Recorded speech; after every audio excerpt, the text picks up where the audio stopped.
C programming use பண்ணி prime number எப்படி generate பண்ணுவோம் தெரியுமா? ஸோ உங்களுக்கு தெரியல அப்படியே அந்த வீடியோ பாருங்க, நான் சொல்லித்தரேன். ஃபர்ஸ்ட் எடுத்தோடனே நான் ஹெடர் ஃபைல் கொடுத்துருக்கேன். ரெண்டாவது மெயின் ஃபங்க்ஷனில் ஸோ இன்ட் n ஒரு வேரியபிள், இன்ட் ஃபிளாக் அப்படின்னு ஒரு வேரியபிள், ரெண்டு வேரியபிள் கிரியேட் பண்ணியிருக்கோம். ஸோ அதுக்கான வேல்யூமே நம்ம இதில் அசைன் பண்ணுறோம். அது ஃபார் லூஃபில் நம்ம வந்து கண்டிஷன் செக் பண்ணுறோம். ஃபார் லூஃப்குள்ளே இஃப் கண்டிஷன் ஒன்று நம்ம செக் பண்ணுறோம். n மாடுலஸ் i ஈக்குவல் 0 வந்துச்சு அப்படின்னா ஃபிளாக் ஈக்குவல் 1 அப்படின்னு சேஞ்ச் பண்ணிட்டு பிரேக் பண்ணிவிடு, அதோட இந்த லைனை முடிச்சிடு அப்படின்னு சொல்கிறோம். ஸோ இந்த கண்டிஷன் செக் பண்ணி பார்ப்போம். இந்த கண்டிஷன் செக் பண்ணி பார்த்தோன்னே ஃபிளாக் ஈக்குவல் 1 இருந்துச்சு அப்படின்னா நமக்கு வந்து it is a prime number அப்படின்னு சொல்லிட்டு கீழே பிரிண்ட் ஆகும்.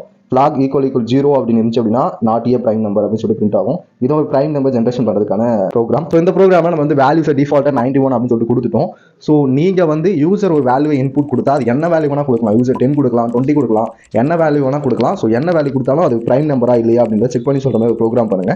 ஸோ ப்ரோக்ராம் பண்ணிட்டு கமெண்ட் செக்ஷன் சொல்லுங்க, பார்க்கலாம் எத்தனை பேர் ப்ரோக்ராம் பண்ணி போறீங்கன்னு. சி ப்ரோக்ராமிங்கான ஃபுல் கோர்ஸ் நம்ம வீடியோ சேனல் ரிலீஸ் பண்ணிருக்கோம். லிங்க்ல நான் கேட்கறேன், அப்புறம் செக் பண்ணி பாருங்க. இதே போல ப்ரோக்ராம் கண்டென்ட் ரெகுலராக பார்க்கறதுக்கு மறக்காம சப்ஸ்கிரைப் பண்ணிக்கோங்க.